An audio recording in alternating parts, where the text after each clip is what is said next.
Deuteronômio, capítulo 8. Essa é uma mensagem, povo de Deus, que está me seguindo há um tempo. Não há um tempo pequeno, não. É um tempo de vida mesmo, sabe? Com Deus. E aí, nessa mensagem, a gente vai entender o porquê. Vamos tentar entender alguns dias difíceis, o porquê eles acontecem. Os dias difíceis vêm pelo diabo ou vêm por Deus? É uma coisa que às vezes você pode tentar entender, às vezes fica confuso se você não buscar nas Escrituras. Os dias maus vêm porque o diabo é mau? Ou porque Deus é bom e Ele quer mostrar a bondade dele para você? Não é? Um parente chato vem porque o diabo é ruim ou porque ele é chato mesmo, o parente? Sabe, acho que é porque ele é chato mesmo, viu, gente? Que tem uns que querem competir com o diabo, né? Vamos pensar qual que é cada um, né? Falar assim, oh, meu Deus do céu. Mais brincadeiras à parte, mais brincadeiras com meias verdades, no mínimo, né? Sempre tem um, né? O tio legal, né? Que só conta piada errada pros outros. Não tenho nada contra tio assim, não, viu, gente? Só tô comentando. Não aconteceu comigo, não. Esse ano ainda não, né? Vamos ver até dia 31. Mas vamos ver na palavra. O que eu quero dizer? Os dias difíceis. Como entendê-los, né, gente? Mas se nós entendermos, você vai observar o quanto dependente de Deus vocês são e o quanto esses dias difíceis forjaram vocês para os dias bons. Nós queremos viver só dias bons e isso é bom. Quem que não quer, né? Quem que não quer acordar amanhã com a conta cheia de dinheiro, a família totalmente estável, na presença de Deus, né? Mas se não tiver uma base, se não tiver uma condição, como que isso vai acontecer? Em Deuteronômio 8, a gente entende como que Deus ele opera com aqueles que ele escolhe, com aqueles que ele chama.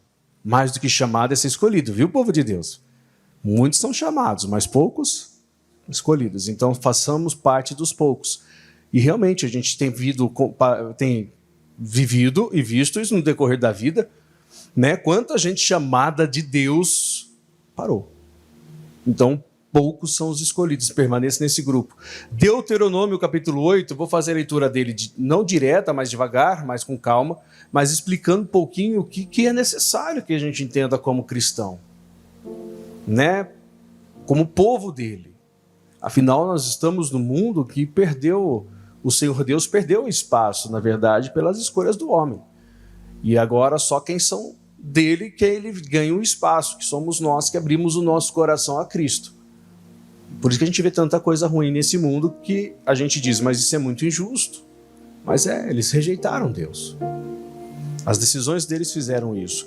Deuteronômio 8 diz assim, povo de Deus: todos os mandamentos que hoje vos ordeno guardareis para os fazer, para que vivais e vos multipliqueis e entreis e possuais a terra que o Senhor jurou a vossos pais. Ele já começa dizendo a importância de guardar mandamentos, que são ordens, nós sabemos como instrução bíblica para nós hoje, mas também já mostrando que tudo isso para dar aquilo que ele deu como juramento, como promessa, a terra prometida. E aí diz o versículo 2, olha que interessante, gente. E te lembrarás de todo o caminho pelo qual o Senhor teu Deus te guiou no deserto estes 40 anos, para te humilhar, para te tentar, para saber o que estava no teu coração, se guardarias os seus mandamentos ou não. Versículo 3. E olha que interessante isso aqui. E te humilhou, e te deixou ter fome, e te sustentou com maná, que tu não conheceste, nem teus pais o conheceram, para te dar a entender que o homem não viverá só de pão, mas que de tudo o que sai da boca do Senhor viverá o homem. Nós vamos até o 10, mais devagarzinho. Agora, deixa eu ler vamos permanecer no 3 por enquanto. Nós temos aqui um Deus que diz que leva o povo dele para o deserto de forma proposital, com o intuito de tentá-los, para saber se você negaria a ele ou não, e para mostrar para você como ele já sabe o que está dentro do seu coração. Realmente, se você pertence a ele ou realmente se você não pertence a ele. Vamos pegar de uma forma muito simples. Você que é casado ou casada, quem tem aí um pouco já de experiência pode saber. Em um momento de crise, o que aconteceu no seu coração? Não me respondam, não respondam para ninguém do seu lado, simplesmente para dentro do seu coração. Num tempo de crise que você possa ter passado na sua vida, para quem já está mais tempo ou pouco tempo, o que passou no seu coração nesse tempo de crise referente ao seu marido ou à sua esposa? Referente à estabilidade emocional dos dois ou à permanência desse casamento. Quando isso aconteceu, cada caso vai ser cada pessoa pode ter tido uma experiência, você conheceu quem realmente você é. Porque se você desejou ter uma outra pessoa ou abandonar quem está, significa que realmente naquele momento você viu, meu coração não está legal. Deus ele já sabia como que estava o seu coração. Só que aquela situação fez você entender como estava o seu coração. E isso é importante. Porque como que ele vai te dar um casamento completamente feliz com a mesma pessoa? Porque esse é o correto. Se o seu coração, quando vem uma crise, pensa em uma terceira pessoa. Estou usando o casamento como exemplo para ficar mais fácil. Sabe, ele não pode te dar um casamento estável enquanto no seu coração tiver a probabilidade de você se desviar e ter um desejo por um outro homem ou uma outra mulher. E é por isso que muita gente não sai de um deserto.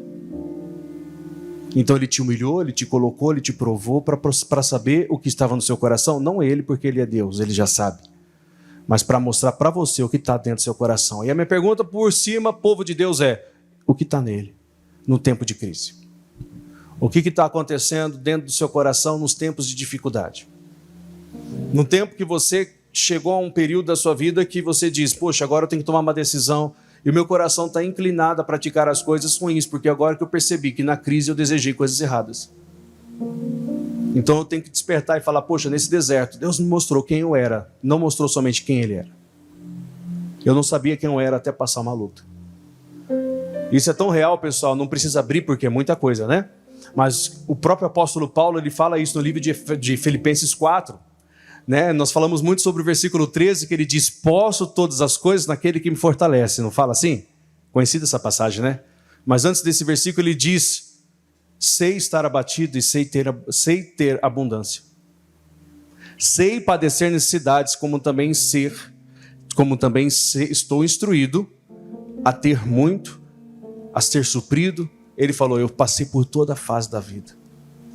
E aí ele disse, tanto nos dias ruins como nos meus dias bons, eu posso dizer uma coisa só, eu posso todas as coisas naquele que me fortalece. Então, quando a gente entende o que é passar por um deserto, a gente entende quem a gente é no deserto. Porque Deus, ele já é Deus, a gente já conhece ele sabendo que ele é todo poderoso ou não? Deus pode mudar a sua vida de hoje para amanhã ou não pode? Mas a pergunta não é se ele pode, a pergunta é, vocês estão prontos? Para que isso aconteça de verdade? Então, dificuldades, muitas vezes sim, não é o diabo, pessoal. Eu não quero generalizar, mas não é o diabo. É Deus, fazendo com que você entenda quem vocês são. O deserto da sua vida, o motivo do deserto é para te preparar, é para te forjar, é para te capacitar, é para mostrar quem realmente está do seu lado e quem não está do seu lado, mas também é para mostrar quem você é para si mesmo. Quando aquela crise aconteceu, o que passou no seu coração? Então eu achei que eu estava firmado, pastor. Para mim eu estava firme. Eu disse para mim mesmo, nunca vou errar. Mas naquele momento de crise, meu pensamento surgiu. E falou assim, todo mundo faz, então também vou fazer. Mas eu não fiz. Isso foi bom e Deus te guardou por isso, porque no meio de toda a tentação você resistiu. Mas Ele te mostrou que você sem Ele não é nada. Essa é uma verdade. Ele te humilhou, versículo 3. Ele te deixou ter fome. Fome é necessidade. E te sustentou com maná. Ele te deu palavra para te sustentar. Esquece o lado físico. Ele te deu palavras para você não desistir. Ele te deu revelações para você não parar. Mostrou coisas para você sobre o futuro. E eu vi uma frase hoje, não sabia, e não foi sem querer que eu ouvi essa frase, mas todas as coisas cooperam por bem, né, gente? E eu ouvi essa frase hoje. Eu li essa frase, não ouvi, eu li. E aí quando eu li, faz todo sentido. Eu vou usar esse mesmo argumento. Eu não conheço a pessoa que escreveu, mas não é minha. Mas ela, na frase, eu acredito nisso e eu também apoio isso. Ele estava dizendo assim, ó, se a realidade está diferente da sua promessa, fica tranquilo, porque a realidade Deus muda e a sua promessa Deus não cancela. E eu gostei de ouvir isso, porque às vezes a gente está acreditando em promessas e devemos, se Deus falou com você, a gente fala tanto isso aqui, mas aí você olha a realidade está contrária àquilo que Deus disse que Ele vai fazer na sua vida. Então é como se Ele dissesse, Ele está dizendo, então fica tranquilo, porque a realidade eu vou mudar e a sua promessa eu vou manter. Só que é importante você entender quem nós, vou falar vocês só não, tá gente? É importante nós entendermos quem nós somos nesse período que Ele nos provou, que Ele nos mostrou, a forma que nós somos, isso e isso. São tantas as coisas, pessoal. Eu acredito que cada um de nós já vimos tantas coisas, né? De pessoas dizendo, conta comigo, e quando você mais precisou, cadê essa pessoa? Sumiu do mapa. E às vezes ainda fala mal de você. E aí você simplesmente se decepciona. Por isso Deus está dizendo de uma forma muito clara, gente, nas Escrituras. A sua dependência não pode ser em ninguém, porque qualquer um pode te decepcionar. A sua dependência tem que ser dele, porque ele não te decepciona. Só que ele te prova. Para saber o que está no seu coração, sim, ele não precisa disso. Mas no momento que ele mostra para ele o que está no seu coração, com certeza ele mostra para você quem você é. Porque a gente, nem mesmo nós, sabemos quem somos no dia da dificuldade, até o dia da dificuldade aparecer. Vamos continuar? Nunca, versículo 4 agora, tá, gente? Vou tentar ser breve mesmo, não é uma mensagem longa hoje não, tá? Nunca se envelheceu a tua veste sobre ti, nem se inchou o seu pé nestes 40 anos, nos tempos de prova. Se você observar entre lutas e lutas, você vê realmente que o que você precisa naquele momento, não o que você quer, tá, gente? O que você precisa, você tem. Se fosse o que você quer, você não passaria nem por um deserto. Mas o que você precisa no meio do deserto, que é o maná, Deus vai te dando de revelações e sustento necessário para a sua sobrevivência inicial. 5. Confessa, pois, aí nós temos que entender isso aqui, gente. Uma coisa de aceitação, que é mais difícil. Hoje o ser humano, para colocar questionamento em tudo que lê e vê, não custa nada, né, gente? Mas aí diz o versículo 5. Confessa, pois, no teu coração, não é para o irmão do lado, ou para mim, ou para quem quer seja. Confessa para si mesmo. Que como um homem castiga o seu filho, assim castiga o Senhor teu Deus. Então, reconhece, castigo vem da palavra repreensão, é um sinônimo, tá? Não é castigo igual um pai faz com o filho, ou algo assim drástico, mas é algo que faz a pessoa se corrigir. Olha, eu mostrei o que está no coração de vocês, para que vocês entendessem o que vocês têm que melhorar. Não é para vocês ficarem se martirizando, que a gente faz isso também, nos colocando lá embaixo, nos conduzindo a nada, né? Mas é para vocês, ao tempo que descobrem quem vocês são, vocês se corrijam. Porque o Pai fez isso com vocês, Ele castigou vocês, e o pior castigo que Ele te dá não é perda de ninguém, é o reconhecimento próprio. É quando você sabe que você realmente está mal. Quando você sabe que você sem Deus está terrível. Senhor, eu não imaginei que essa situação me faria pensar numa terceira pessoa. Eu não imaginei que nessa situação me faria pensar em transformar algo que o Senhor disse para não transformar. Pai, eu percebi que a minha fidelidade só estava baseada no que eu possuía e não no que eu acreditava. E aí o Senhor me mostrou tudo isso. Isso é o maior castigo, descobrir quem eu sou. E é complicado quando você descobre quem você é sem Deus. Num tempo de crise, num tempo de dificuldade, chamamos isso de deserto, de provação, qual é o nome que seja, né, gente? Mas aí você descobriu quem você é, e aí é complicado. Esse castigo é terrível, porque você consegue olhar para o espelho e você consegue ter vergonha de si mesmo. Só que a boa notícia é que reconhecer isso te conserta, né, gente? Porque como que ele vai te dar a terra? E a promessa está chegando, olha só que daqui a pouquinho eu vou ler. Mas como que ele vai te dar tudo o que ele disse, se ainda você não souber quem você é, e se você souber quem é e não mudar? É importante isso aqui. Versículo seguinte: e guarda os mandamentos do Senhor teu Deus para o temeres e andares nos seus caminhos. Olha só o versículo 7 em diante. Porque o Senhor teu Deus te coloca numa boa terra, terra de ribeiros de águas, de fontes e de abismos, que saem dos vales e das montanhas, terra de trigo e cevada, de vides, figueiras e romeiras, terra de oliveiras, abundante de azeite e mel, terra em que comerás o pão sem escassez. E olha o que diz aqui, ó, e nada te faltará nela, terra cujas pedras são ferro, e de cujos montes tu cavarás o cobre. Quando, pois, tiveres comido e fores farto, louvarás ao Senhor teu Deus pela boa terra que te deu. Se nós observarmos, eu só peguei até o versículo 10, tá? Mas aí tem todo um conjunto até o final. Mas se nós olharmos para isso, pessoal, nós vemos o tratamento de Deus constante, porque Deus não mudou, tá, gente? Gerações mudam, governos mudam, lideranças mudam, mas Deus não muda. Passará céus e terra, mas o que Deus disse não passa. A forma de ele tratar o ser humano não mudou. O que hoje nós temos hoje uma vantagem comparado com eles, que nós chamamos de graça de Deus, que foi nos dado mediante a fé por intermédio de Jesus Cristo, que é um passo muito grande além, né? Mas a forma de Deus tratar não mudou. Ele colocou, se tem um exemplo aqui rápido, Paulo em prisões. Mas também teve Paulo em momentos muito gloriosos. Tanto que estudiosos dizem que aquela carta de Filipenses, independente da sua situação, independente de quanto ele já passou, ele estava em boa fase. Então ele estava mostrando, eu sei estar batido, mas vocês também têm abundância, estou em abundância. E normalmente na boa fase a gente fala muita coisa. Agora, quando a gente passa a má fase, a gente supera ela, descobre quem somos, passamos por tudo, chegamos ao objetivo, descobrimos quem realmente Deus é. Isso é o mais importante. Quando você descobre quem Deus é e quem você tem que ser nele. E você se põe para ser como ele realmente quer, aí a coisa começa a acontecer. E é isso que vai acontecer. Só que é importante, não sei quem está em qual fase aqui, mas para quem estava passando por um deserto, você descobriu quem você é. Isso é importante, porque o projeto de um deserto é saber quem a gente é.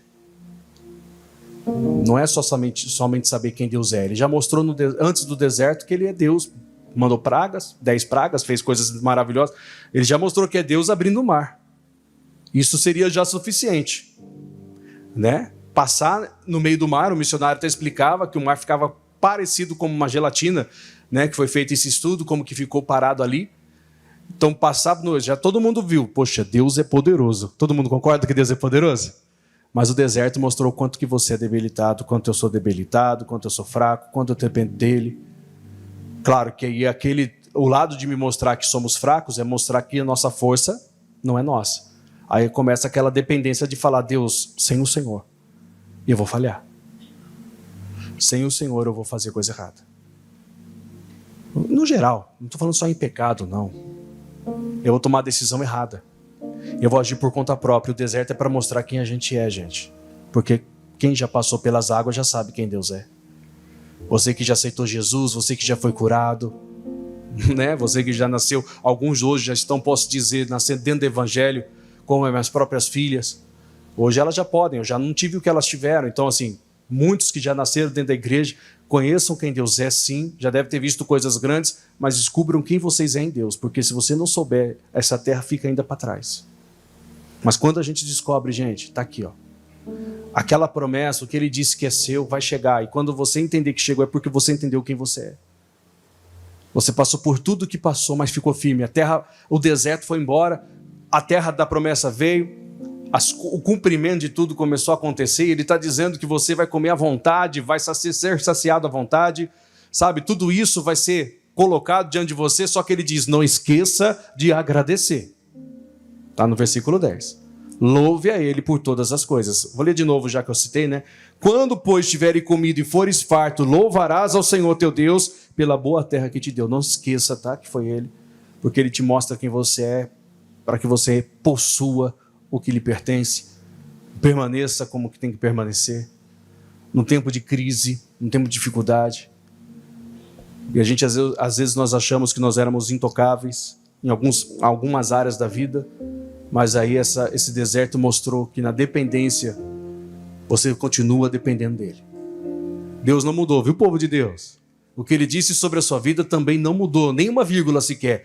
Se fosse para mudar, seria só acrescentar e seria da parte dele. Tirar, ele não tira. Só é necessário entendermos que todo esse processo é dele para a sua vida.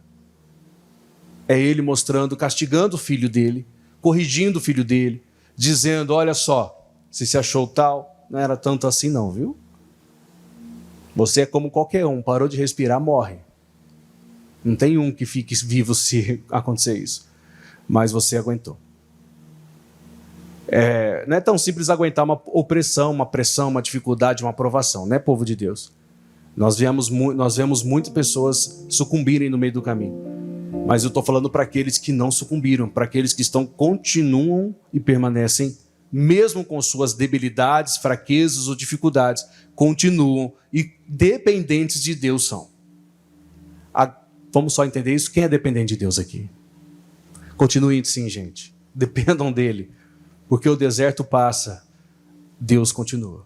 A terra boa chega, Deus continua. Sabe, ele é tudo. E é por ele que a gente vive.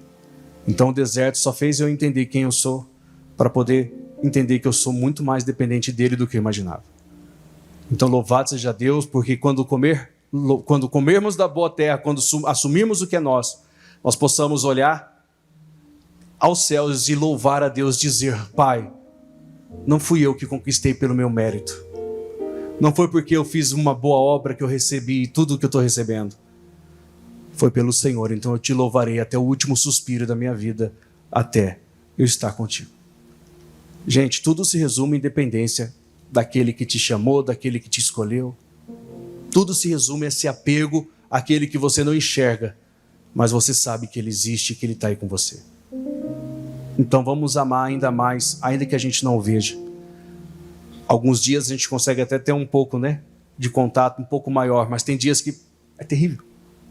Mas ao mesmo tempo, somos dependentes desse Deus que a gente ama e que mostrou que ama a gente por nos corrigir, por nos levar a um deserto para mostrar quem a gente é. Para a gente se sentir sozinho, para ver o que a gente ia fazer. Mas eu nunca estive sozinho, nunca você esteve sozinho. Ele sempre esteve junto. E esse é o nosso Deus. Como eu falei, eu não vou se estender muito não. Gostaria de fazer uma oração com vocês ao Deus que criou os céus e a terra, para que desse maná que ele te derramou tanto tempo, ele faça você hoje receber mais ainda do que ele tem. Amém? Vamos falar com o nosso Pai, povo de Deus?